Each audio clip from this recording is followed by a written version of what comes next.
artificial intelligence. But this is something that we're not as looking at negatively, but we have to find it as the positively things, because even they said that is the simple way to get the knowledge. No, for me to understand more about the technical of technology, how to get the AI is very important. So that's why, as I said, that I'm not going to touch in the technical things because we have some expert, Prof. Bang from Inti, Prof. Prof. Leong, okay? My new friend, we just met, even we are from Malaysia, but we just met, so glad to see you, Prof.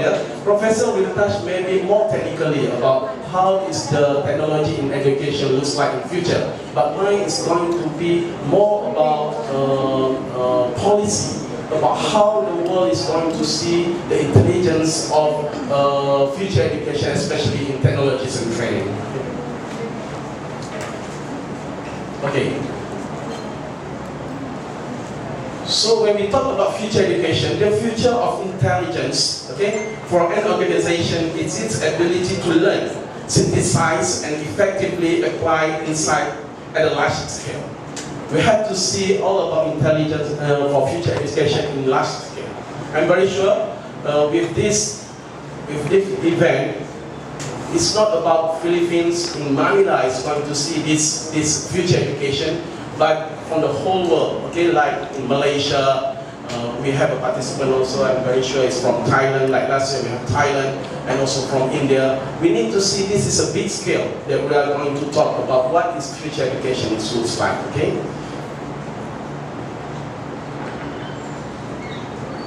So yeah, that is artificial intelligence, AI, okay? And I'm very sure most of you know about AI. AI has the potential to revolutionize education by personalizing learning.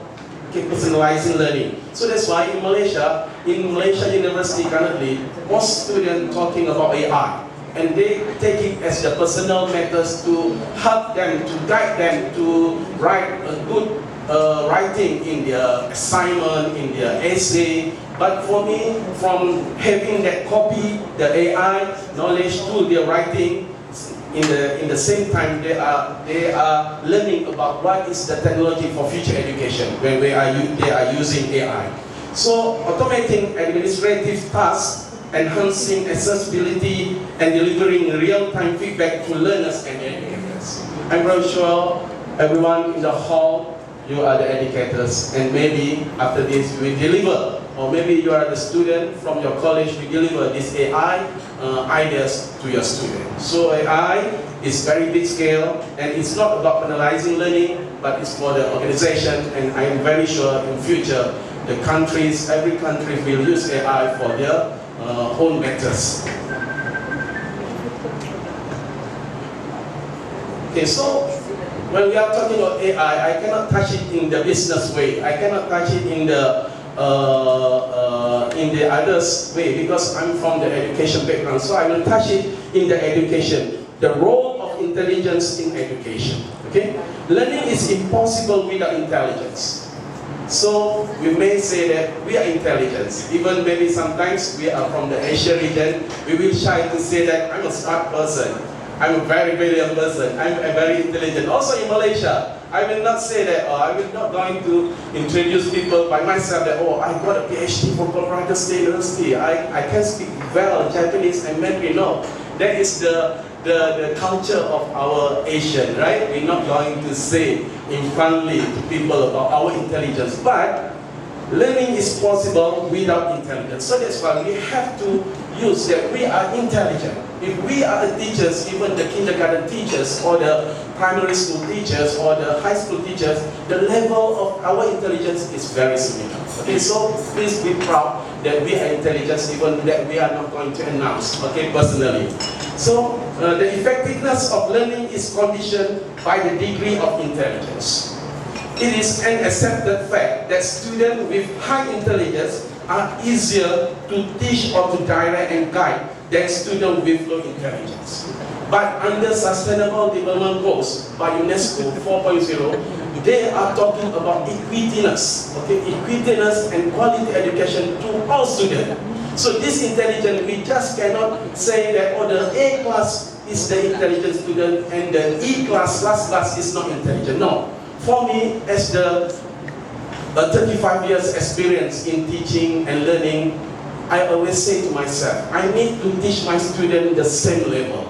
Even during that time, 35 years ago, the equity and quality education still not announced by UNESCO, but I think the UNESCO mind is already in myself, okay? I see my student, I teach the primary school student on that time, I say everyone has to get the good knowledge. Not only the smart student, but the really needs the good or intelligence thing is to the lower academic student. So that's why I hope this conference will open our mind, will eye-opening, that the future education is asking about the good knowledge to everyone, to every student. It's really needed to develop our country to be more excellent in future, because we give the quality and equity education to everyone. So that's why I really support the SDG and the UNESCO Sustainable Development Goals, because they are sustain and give the consistency education, good knowledge to all students.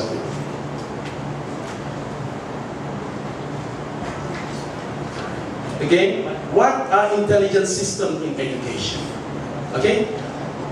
Intelligence system, also known as intelligent tutoring system, refer to educational software containing an artificial intelligence component. The software tracks students' work, adjusting feedback and providing hints along the way. So that is more technical. As I said, I'm going to not to touch it deeply because we have some expert. Professor Leong is going to talk. She can't wait to come fun and talk later. Okay, I'm going to finish it very soon. Okay, so yeah, we have to balance it. Okay, the technology and also the humanistic and education, we have to balance it.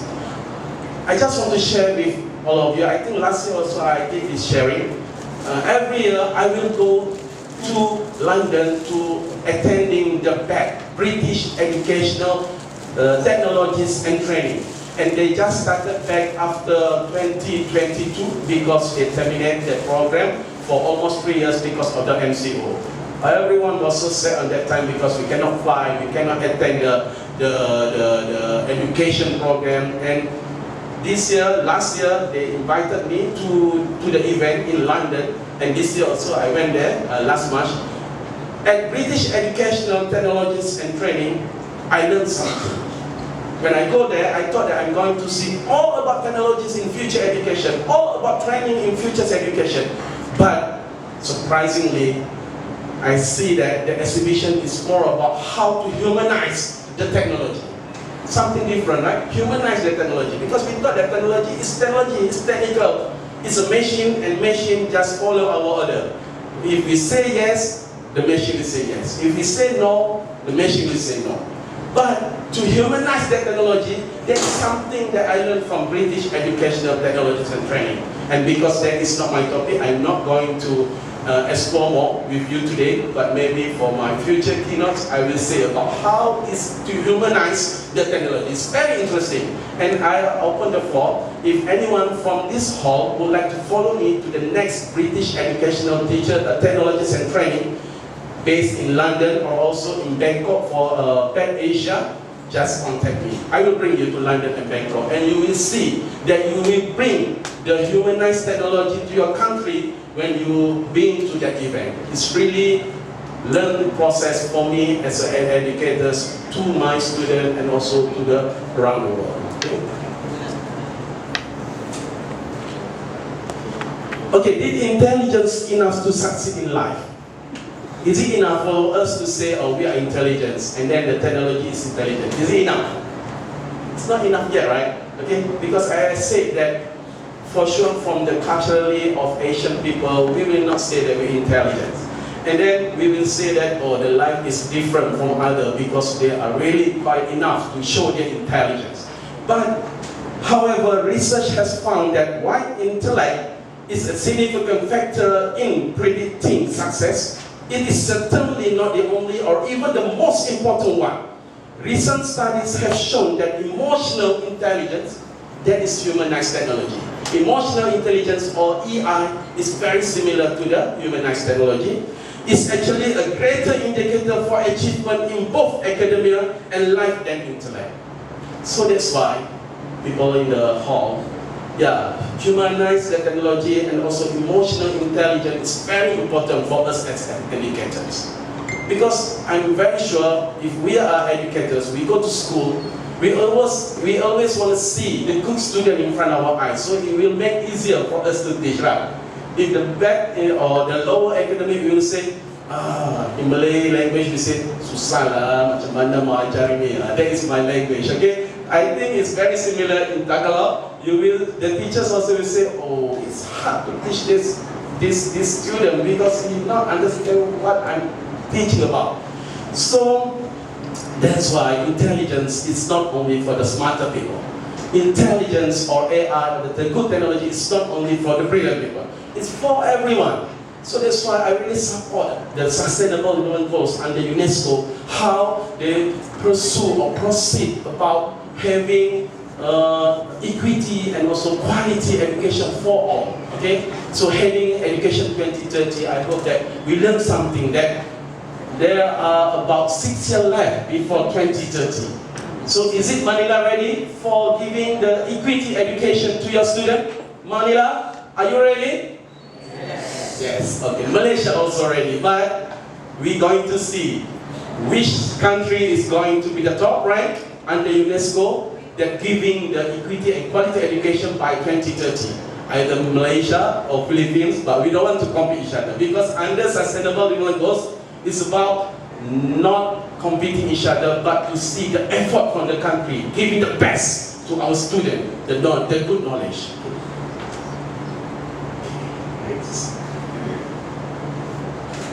Okay, so just now we talked about 7 years ahead, heading Education 2030, right? But now, what will artificial intelligence be like in 50 years from now? What will it looks like?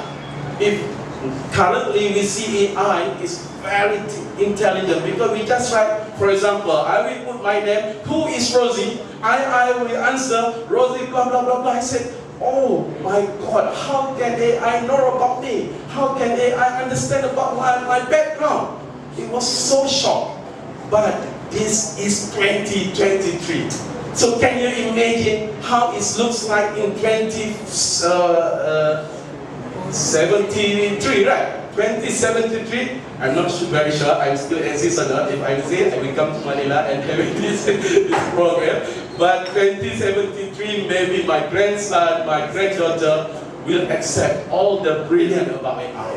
Okay? So I'm very sure AI heading 50 years in front, it will be more of exceptional technologies that we will say, wow, this is maybe something that Dr. Rozi said about AI. Okay, if we are still existing, you still remember about my name. Okay, so AI, how it looks like for 50 years from now. Noted by futurist Ray Kurzweil. I love to read his book. Okay, Ray Kurzweil. Previously pegged the superintelligence tipping point at around 2045, where machine or AI becomes smarter than humans. Wow, in 2045. So from now to 2045, who are good in mathematics? How much longer? Yeah, Dr. Rozi.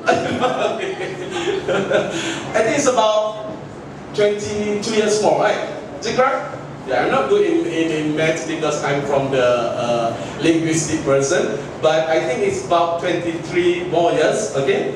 Ray Kurzweil said, machine becomes smarter than humans. So that's why I think it's time for us to make friends with machine, make friends with technology. That's how I learned something from that British educational technologies and training, how people in Europe now see the concept of humanize the technology. We are afraid that in future, robot will be our boss. Robot will be our leader. Maybe the robot will be our prime minister. Who knows? Because they are smarter to lead the countries. Maybe no more Dr. Rajendra, but the robot will replace.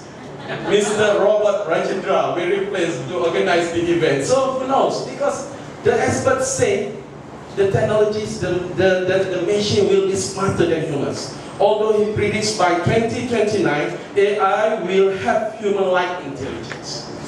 So, something to think about, okay? Okay, I'm almost done. Okay, intelligence improved by education. Why I talk about education? Because we are from the education background. I love my profession. I always proud to say that I'm a teacher.